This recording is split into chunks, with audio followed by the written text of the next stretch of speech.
Quick revision में next topic हमारा है सेटलमेंट ज्योग्राफी।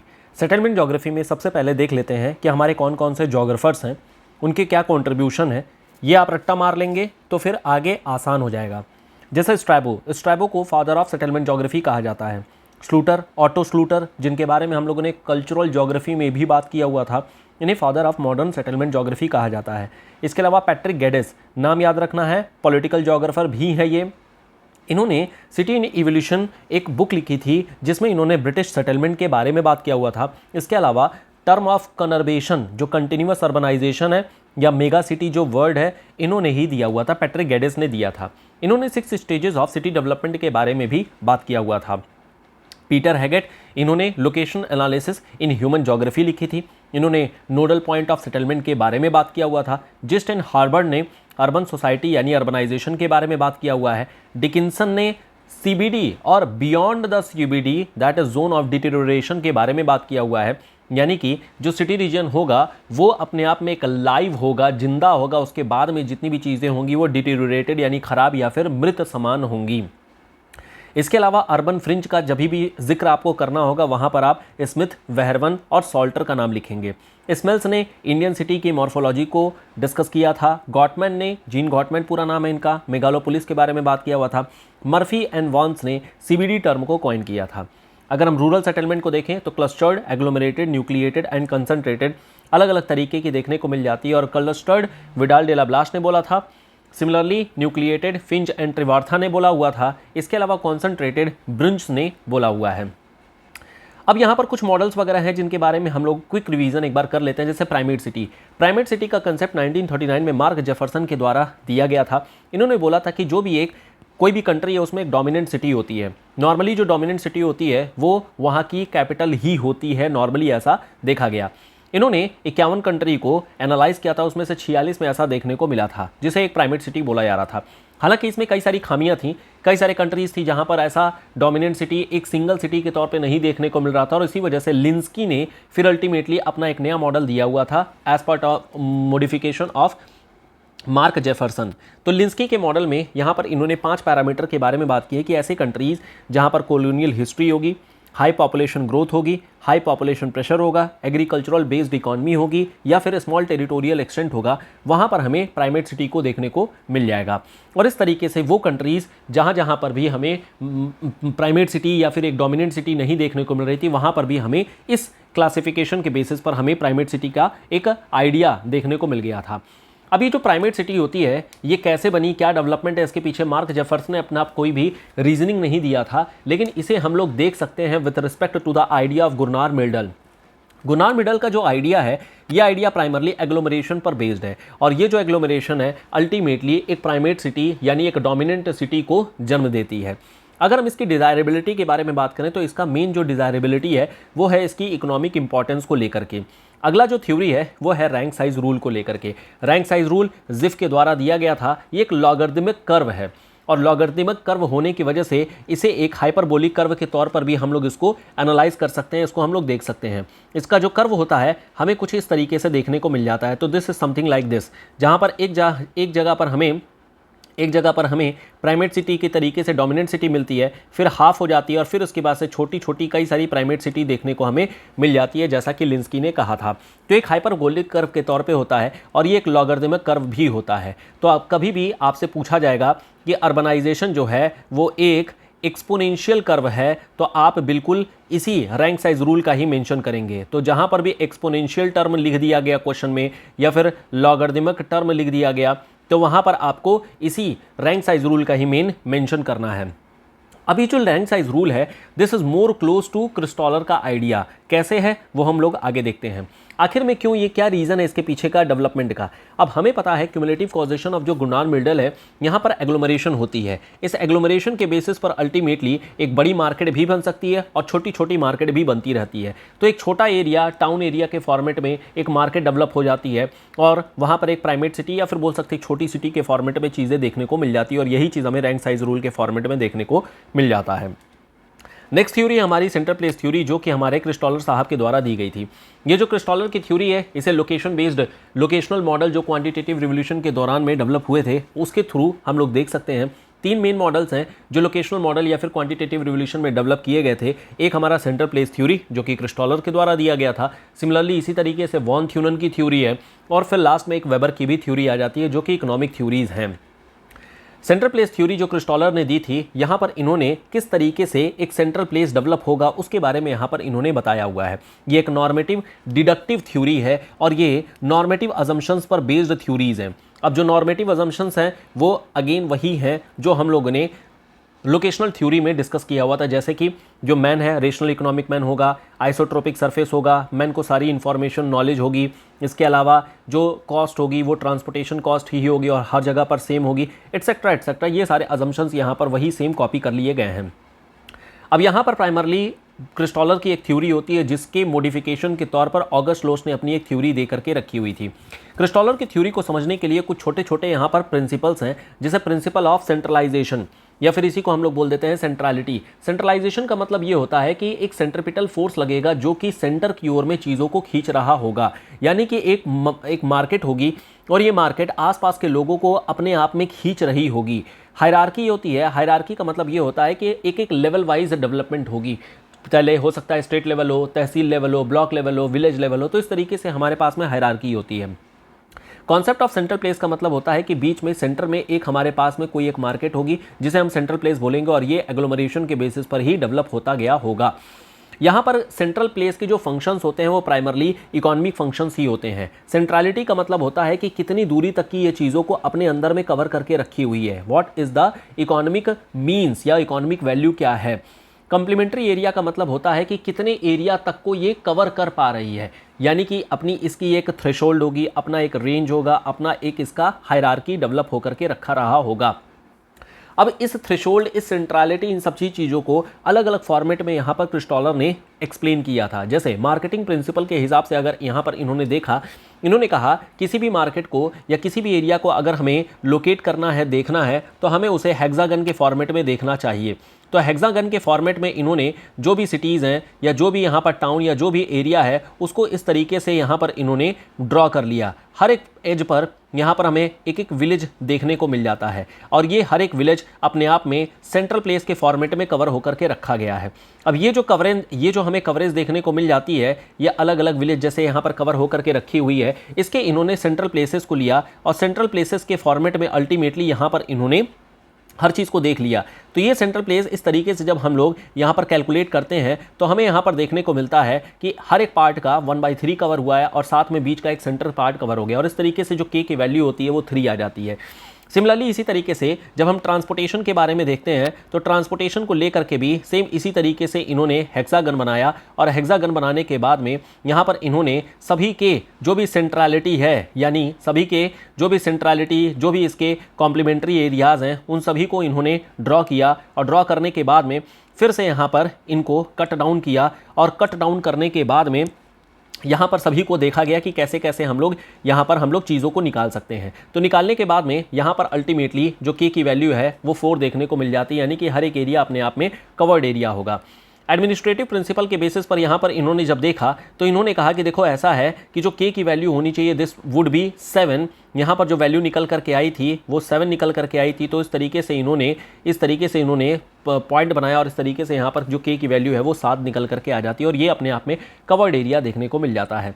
अगर इसकी इवैल्यूएशन करें तो पहली बात ये एक लोकेशनल ट्रायड थ्योरी है जो नॉर्मेटिव अजम्पशंस पर बेस्ड है और जो नॉर्मेटिव अजम्पशन है वो अपने आप में खुद ही काफ़ी ज़्यादा मतलब कह सकते हैं ओवर ऑप्टिमिस्टिक अजम्पशंस लेकर के रखा गया है, जिस पर भी अपने आप में काफ़ी ज़्यादा डिबेट है और उसी डिबेट को आप यहाँ पर उठा करके भी लेकर के आ सकते हैं। तो इसकी लिमिटेशन क्या है, वही सारी वैल्यूज़ जो हम लोगों ने देखा वही सारी वैल्यू यहाँ पर मतलब आप लिख देंगे जो कि नॉर्मेटिव अजम्पशन के क्रिटिसिज्म के तौर पर निकल करके आएगी। इसके अलावा इन्होंने जो के की वैल्यू है वो भी काफ़ी डिसकंटिन्यूअस वैल्यूज़ बताई थी, जैसे 3 हो गया, 4 हो गया, 7 हो गया। तो ये 3, 4, 7 के अलावा कोई ऐसा एरिया या हो सकता है कि कई सारे अनडेवलप्ड एरियाज़ भी होंगे जो कि कवर नहीं हो पा रहे होंगे और इसी चीज़ को अल्टीमेटली जो हमारे लोश साहब हैं उन्होंने इस चीज़ को देखा और इसी के बेसिस पर यहाँ पर इन्होंने कहा कि देखो there should be a continuous value, एक कंटिन्यूअस वैल्यू होनी चाहिए और इसी के इंप्रूवमेंट के तौर पर इन्होंने अपना एक लोश का मॉडल दिया था। जो लोश का मॉडल था बेसिकली आयोवा सिटी यूएस में, इसको इन्होंने स्टडी किया था और इसको स्टडी करने के बाद में तब जाकर के इन्होंने अपना अपना एक वैल्यू दिया था। यहाँ पर जो मेन इंपॉर्टेंट चीज़ है वो इसकी थ्योरी के बारे में आई डोंट थिंक कि कोई क्वेश्चन आना चाहिए, लेकिन एक कंपैरिजन को लेकर के क्वेश्चन जरूर आ सकता है। तो इस वजह से ये वाला जो पार्ट है ये आपके लिए काफ़ी ज़्यादा इंपॉर्टेंट है। अगर आप क्रिस्टॉलर की थ्योरी को देखेंगे तो क्रिस्टॉलर की theory is applicable where the landscape is पूरी तरीके से डेवलप्ड है, तब वहाँ पर हम लोग इसको कॉम्प्लीमेंट्री, सेंट्रलिटी, इन सब चीज़ों को देख सकते हैं। लेकिन जो लोश का आइडिया है, लोश के आइडिया में ऐसा ज़रूरी नहीं है कि यहाँ पर हर एक एरिया अपने आप में डेवलप हो, क्योंकि यहाँ पर कवरेज एरिया अपने आप में काफ़ी ज़्यादा है। अगर हम क्रिस्टॉलर को देखें तो डेवलप्ड कंट्रीज़ में रहेगी, वही अगर डेवलपिंग कंट्री है तो लोश वहाँ पर आ जाएगा। रैंक साइज रूल के ज़्यादा करीब हमें क्रिस्टॉलर की थ्योरी देखने को मिल जाती है, और जबकि प्राइमेट सिटी का कंसेप्ट हमें लोश के ज़्यादा करीब देखने को मिल जाता है। जो हमारे क्रिस्टॉलर साहब हैं, इनकी जो थ्योरी है it is based on supply factor, every central place provide services to the complementary area, कोई भी ऐसा एरिया डिसकनेक्टेड नहीं रहेगा। लेकिन जो हमारे लोश का आइडिया है ये एक डिमांड सेंटर्ड एरिया है, और डिमांड सेंटर्ड होने की वजह से यहाँ पर जो भी कनेक्टेड एरियाज होंगे, जो भी डिमांड जनरेट कर रहे होंगे, वो प्रोडक्शन सेंटर से ऑटोमेटिकली कनेक्ट हो जाएंगे, और इस तरीके से हमें यहाँ पर एक कनेक्टिविटी देखने को मिल जाती है। अगर वही हम क्रिस्टॉलर के आइडिया को देखें तो ये सर्विस सेक्टर बेस्ड है, जबकि वही अगर हम लोश के आइडिया को देखें तो ये मैन्युफैक्चरिंग सेक्टर बेस्ड है। जो क्रिस्टॉलर का आइडिया है वो आइडियल मॉडल है, नॉर्मेटिव मॉडल है, जबकि वही हम लोश के मॉडल को देखें तो ये more practical and more applicable model है। रीजनल डिस्पैरिटी हमें देखने को नहीं मिल पाती है जब हम क्रिस्टॉलर के बारे में बात करते हैं, वही अगर रीजनल डिस्पैरिटी को देखें तो हमें लोश के मॉडल में देखने को मिल जाती है। लोश का जो क्रिस्टॉलर का आइडिया है डिसकंटिन्यूअस वैल्यूज प्रोवाइड करता है, जबकि वही हमारा जो लोश का आइडिया है एक कंटिन्यूअस वैल्यू प्रोवाइड करता है, के की जो वैल्यूज हैं वो प्रोवाइड करता है। क्रिस्टॉलर का जो आइडिया है ये ऑल गुड्स एंड सर्विसेज को 3 principle marketing, transportation and administrative में कवर करता है, और वही अगर हम जो लोश का आइडिया है ये हमें 150 मतलब more than 150 goods and services को यहाँ पर कवर किया गया था। जो हमारा क्रिस्टॉलर का आइडिया है this is less empirically valid, वही अगर लोश का आइडिया को देखें this is more empirically valid. तो ये इस तरीके से देखेंगे तो आप लोग इसको थोड़ा सा ध्यान से देख लीजिएगा, ये काफ़ी इंपॉर्टेंट है, कंपैरिजन करने को जरूर आ सकता है। अगला जो टॉपिक है वो है अर्बन मॉर्फोलॉजी को लेकर के। अब अर्बन एरिया किस तरीके से डेवलप हुआ है, अर्बन एरिया में किस तरीके से सेटलमेंट पैटर्न देखने को मिल जाते हैं, इसको लेकर के हमारे पास में अलग अलग थ्योरीज हैं। पहली थ्योरी आ जाती है जो ऑर्नेस्ट बोर्जियस एंड पार्क के द्वारा दी गई थी। ये पहली थ्योरी थी जो कि शिकागो स्कूल ऑफ थॉट से निकल करके आया था। यहाँ पर इन्होंने ये कहा था कि बीच में एक सेंट्रल प्लेस रहेगा जिसको हम लोग बोलेंगे CBD। अब आप लोगों को एक बार क्विकली रिवाइज करना है, CBD टर्म किसने दिया था? तो जो CBD टर्म था वो मर्फी एंड वॉन्स ने दिया हुआ था, अगर आप लोगों को याद आ रहा हो। इसके अलावा हम लोग देखेंगे तो यहाँ पर हमारे पास में सेंट्रल, इसके चारों ओर में इस तरीके से हमारे पास में अलग अलग लेवल के सेटलमेंट्स हमें पैटर्न देखने को मिल जाते हैं। तो इसे हम लोग बोल देते हैं सेटलमेंट पैटर्न नंबर 1, 2, 3, 4 इस तरीके से आ जाते हैं, जहाँ पर जोन 1 में हमें लाइट मैन्युफैक्चरिंग इंडस्ट्रीज हो जाती हैं, जोन नंबर 2 में हमें यहाँ पर लो क्लास ड्वेलिंग देखने को मिल जाती हैं, फिर इसी तरीके से मिडिल क्लास, हाई क्लास देखने को मिल जाती हैं। नेक्स्ट आती है हमारे पास में हायोट होमर की सेक्टोरल मॉडल। सेक्टोरल मॉडल में ये कहा गया कि देखो ऐसा है, CBD तो एक आपने बना दिया, लेकिन CBD ऐसा नहीं है कि यहाँ पर इस तरीके से एक बन करके रखा रहेगा। यहाँ पर ये हो सकता है कि जो हमारी ट्रांजिशन जोन है या फिर जो हमारे पास में लो क्लास ड्वेलिंग या हाई क्लास ड्वेलिंग है, वो ज़रूरी नहीं है कि सेंट्रल प्लेसेस के ही फॉर्मेट में बने, वो डिपेंड कर सकता है कि वो किस तरीके से पैटर्न डिस्ट्रीब्यूटेड है। तो ये हो सकता है कि एक ये लीनियर फॉर्मेट में इस तरीके से भी डिस्ट्रीब्यूटेड हो सकती है। फिर इसके अलावा यहाँ पर हमें लो क्लास ड्वेलिंग्स देखने को मिल जाएंगे, फिर इस तरीके से हमारे पास में मिडिल क्लास या फिर रेजिडेंशियल होम्स वगैरह देखने को मिल जाते हैं। तो ये अलग अलग जोन यहाँ पर ये इसी तरीके से बताया गया है। नेक्स्ट मॉडल हमारे पास आता है मल्टीपल न्यूक्ली मॉडल, जो कि एडवर्ड एंड उलमैन के द्वारा दिया गया था। ये अपने आप में काफ़ी इंपॉर्टेंट है क्योंकि यहाँ पर मल्टीपल CBDs के बारे में बात की गई थी। उन्होंने कहा कि देखो ऐसा है, केवल एक CBD नहीं बल्कि मल्टीपल CBDs हमारे पास में डेवलप होते हुए देखने को मिलेंगे। उसके पीछे सिंपल रीज़न ये होगा कि अगर सिंगल CBD है तो there would be problem of congestion की प्रॉब्लम हमें देखने को मिलेगी। तो इस वजह से अगर मान लो कोई एक CBD है तो एक CBD के बाद में यहाँ पर लो क्लास ड्वेलिंग इसके बन जाएंगे, हाई क्लास ड्वेलिंग बन जाएंगे, फिर इसके बाद से हमारे पास में इस तरीके से मतलब मिडिल क्लास वगैरह रहेगा, फिर हाई क्लास रहेगा, इन दोनों के साथ शेयर करते हुए एक दूसरा CBD होगा, फिर इसके बाद से हमारे पास में रेजिडेंशियल सबर्ब होंगे, इंडस्ट्रियल रिसर्च एंड सेंटर्स बनेंगे। तो इस तरीके से हमारे पास में मल्टीपल न्यूक्ली मॉडल बन जाता है। ये मल्टीपल न्यूक्ली मॉडल हमारे हैरी एडवर्ड एंड उलमैन के द्वारा दिया गया था। ये हमारे लिए काफ़ी इंपॉर्टेंट है जिसको आप लोगों को ध्यान रखना है। अब हम लोगों ने सेटलमेंट थ्योरीज में ये तो देख लिया कि प्राइमेट सिटी का कंसेप्ट मार्क जेफरसन के द्वारा दिया गया था। इसके इंप्रूवमेंट के तौर पर लिंस्की का मॉडल आ गया। जिफ का थ्योरी रैंक साइज रूल के बेसिस पर दिया गया था। लोच का मॉडल और क्रिस्टॉलर का मॉडल के बेसिस पर भी हम लोगों ने डिस्कशन कर लिया। अब आता है next area of influence, hinterland concept और सिटी रीजन कंसेप्ट। अब ये जो सिटी रीजन कंसेप्ट है या जो सिटी रीजन वर्ड है, हम लोगों ने अभी डिस्कस किया है कि ये डिकिंसन के द्वारा दिया गया था। तो बीच बीच में मैं लिखता भी रह रहा हूं ताकि आप लोगों को याद भी रहे। डिकिंसन का आइडिया दिया गया था, डिकिंसन ने बताया था कि सिटी रीजन का कंसेप्ट, और इन्होंने सिटी रीजन के साथ साथ में इन्होंने जो एक डेड जोन है, यानी कि बियॉन्ड द सिटी जोन एक डेड जोन होगा, इसके बारे में भी यहाँ पर इन्होंने बात किया हुआ है। तो इसके बारे में आप लोग ध्यान रखिएगा। जोग्राफर पर मैं फोकस कर रहा हूँ, बाकी तो आई डोंट थिंक कि कोई दिक्कत होनी चाहिए। इसके अलावा अगर मेथड ऑफ जो डिमार्केशन है, दो तरीके का मेथड ऑफ डिमार्केशन होता है, एक होती है क्वालिटेटिव और दूसरी होती है क्वांटिटेटिव। क्वालिटेटिव मेजर में यहाँ पर प्राइमरली हम लोग ज्योमेट्री का यूज़ करते हैं, जहाँ पर हम लोग देखते हैं कि किसी जो सिटी सोर्स है वो ग्रेन सप्लाई कर रही है या वेजिटेबल सप्लाई कर रही है, मिल्क सप्लाई कर रही है, ट्रांसपोर्ट सप्लाई है या फिर न्यूज़पेपर है, या फिर किस तरीके से यहाँ पर चीज़ें की जा रही हैं। यहाँ पर प्राइमरली जो फोकस किया गया था वो आर.एल. सिंह के द्वारा किया गया था। आर.एल. सिंह ने अपनी बनारस सिटी पर एक अपना रीजनल ज्योग्राफी यानी सेटलमेंट पैटर्न किस तरीके से होगा, इसको इन्होंने प्लॉट किया हुआ था और इसी को हम लोग स्टडी कर लेते हैं। दूसरी मेथड होती है क्वांटिटेटिव मेथड। क्वांटिटेटिव मेथड में हमें 4 तरीके के मेथड देखने को मिलते हैं। एक होता है मेथड ऑफ प्रॉक्सिमल बाउंड्री, दूसरी होती है gravity model, retail trade model, और फिर इसके अलावा हफ की प्रोबेबिलिटी थ्योरी। ये सभी मैथमेटिकल मॉडल्स हैं। जो हमारे पास में प्रॉक्सिमल बाउंड्रीज हैं, प्रॉक्सिमल बाउंड्री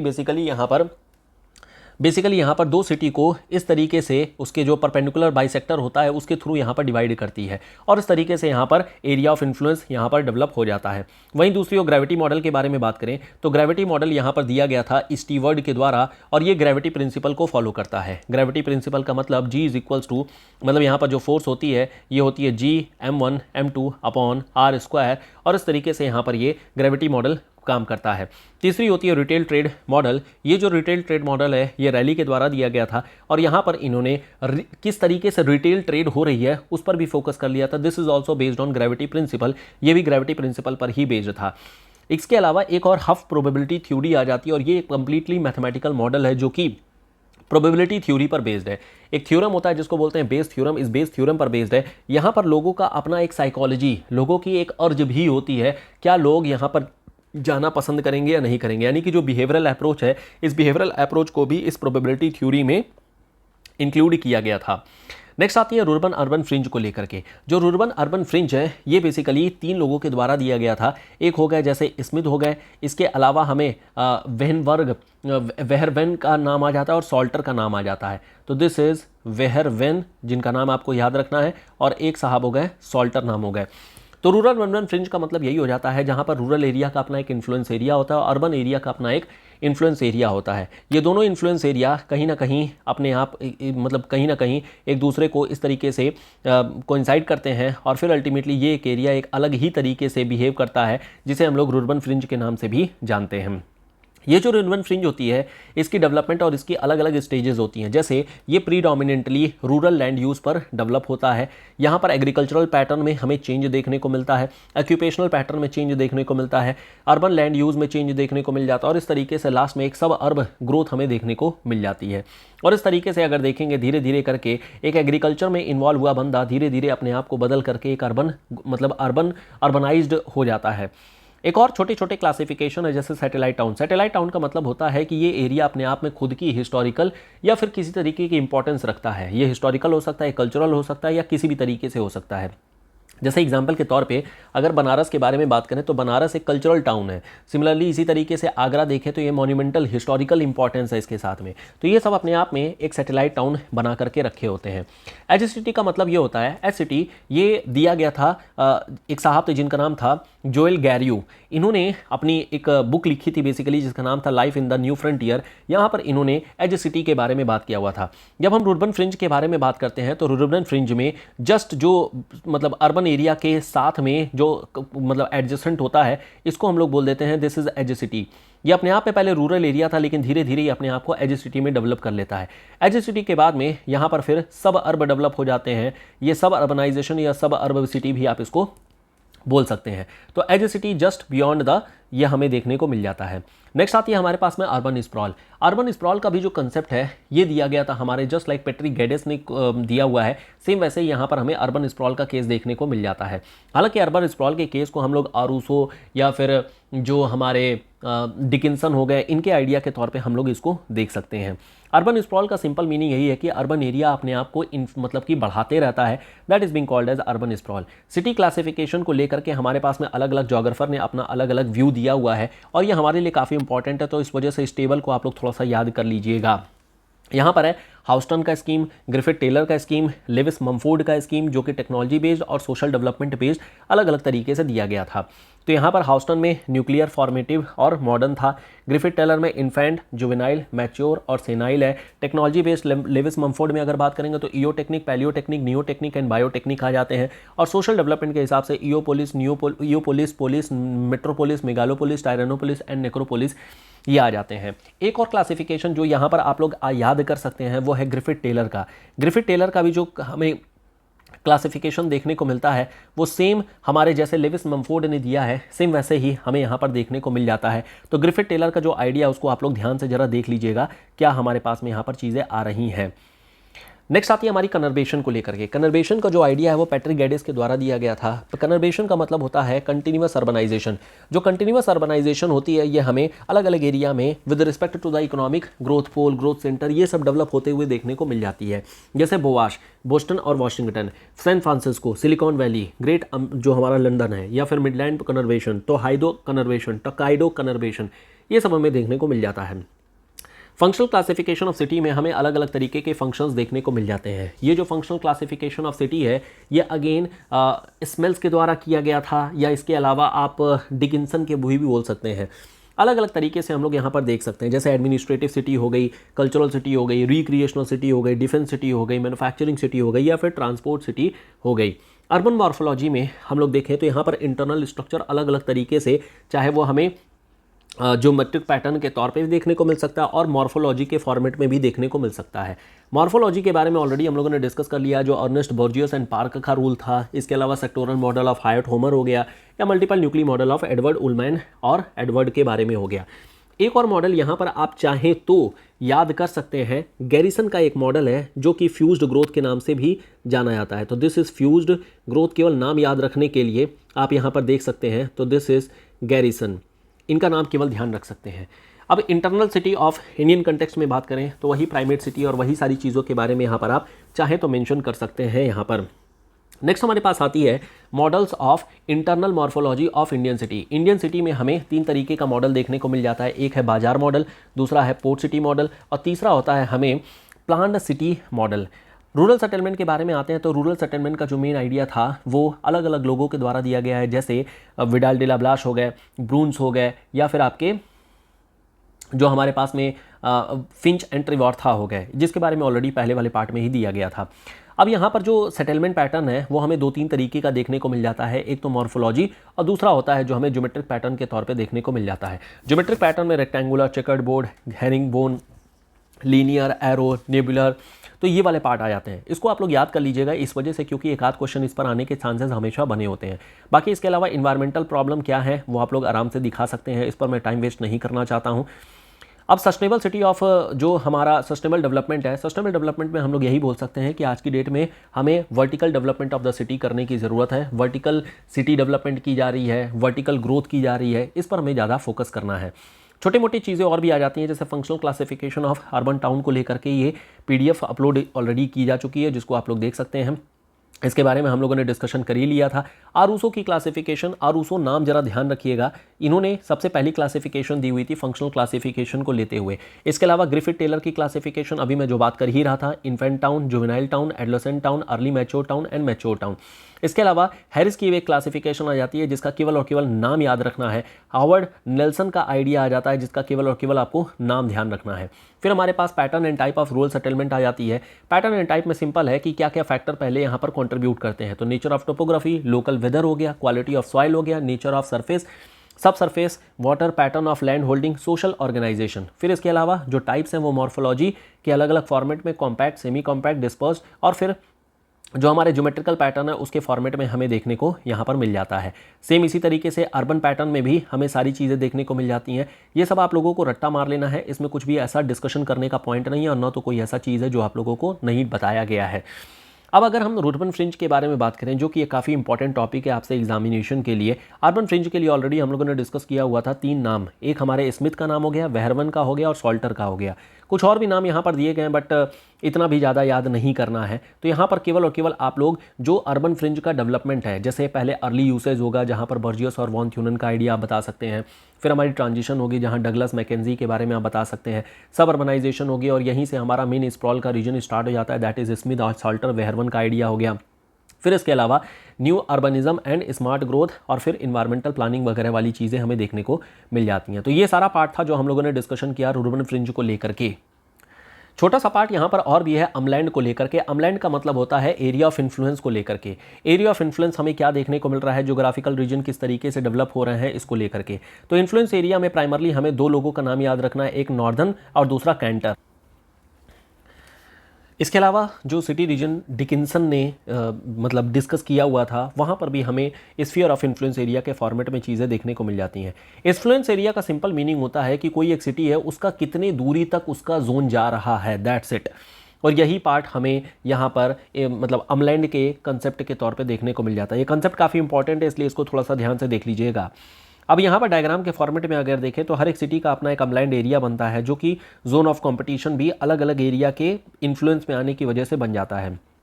कई सारे लोगों ने अपना अपना व्यू दिया है, जैसे कि RL सिंह ने अपना एक व्यू दिया हुआ है कि a town does not exist in isolation, rather it has to defend for its maintenance on the vast area surrounding it. Griffith Taylor ने भी अपना आइडिया दिया हुआ है कि there exist a socio economic relationship between the city and its contiguous area. Umland के concept को हमें 2 और लोगों के फॉर्मेट में देखने को मिल जाता है, एक डेनियल सॉन्डर्स के आइडिया में और दूसरा है आंद्रे एलिक्स के आइडिया के तौर पे। कई सारे और भी जोग्राफर हैं जिन्होंने अपना अपना व्यू दिया है, जैसे कि गिलबर्ट का आइडिया। जो गिलबर्ट का आइडिया है ये अमलैंड को इन्होंने ऑम लैंड के बेसिस पर बता रखा था। विटलसे का भी आइडिया है जहाँ पर इमीडिएट ट्रिब्यूटरी एरिया के फॉर्मेट में यहाँ पर इन्होंने बताया है। ग्रिफिथ टेलर के बारे में हम लोगों ने डिस्कशन ही कर लिया है। कृष्णन हमारे इंडियन जोग्राफर हैं, इन्होंने भी अमलैंड के एरिया को बता रखा है कि it surrounds a service centre and is functionally integrated with it through certain certified criteria. RL Singh ने भी अपना क्लासिफिकेशन दिया है। अब इस पार्ट में आपको ध्यान ये रखना है कि जितने भी हमें यहाँ पर अमलैंड वगैरह देखने को मिल रहे हैं, जो भी जोग्राफर वगैरह हैं, उनका नाम ज़रूर आपको रट्टा मार लेना है। नाम काफ़ी इंपॉर्टेंट है। बाकी अगर इसके इन्फ्लुएंस एरिया या फिर अमलैंड को लेकर के शॉर्ट नोट वगैरह आता है तो वहाँ पर आप पहले अमलैंड के कंसेप्ट को बताएंगे, डायग्राम को बताएंगे और एक क्लासिफिकेशन भी यहाँ पर आप चाहें तो लिख सकते हैं कि प्राइमरी अमलैंड और सेकेंडरी अमलैंड। जो प्राइमरी अमलैंड होता है, प्राइमरली वो खुद अपनी सर्विसेज प्रोवाइड करता है, अपनी खुद की ही जो अर्बन सेंटर है वो डेवलप करता है। सेकेंडरी में होता ये है कि ये एक सेकेंडरी फॉर्मेट में डेवलपमेंट हो जाती है, जैसे कहीं से कोई चीज़ आ रही है और फिर उसके बाद से वो अपने आप में एक इंपॉर्टेंट जोन बनते जा रहा है। तो ये बन गया हमारा सेकेंडरी अमलैंड का एरिया।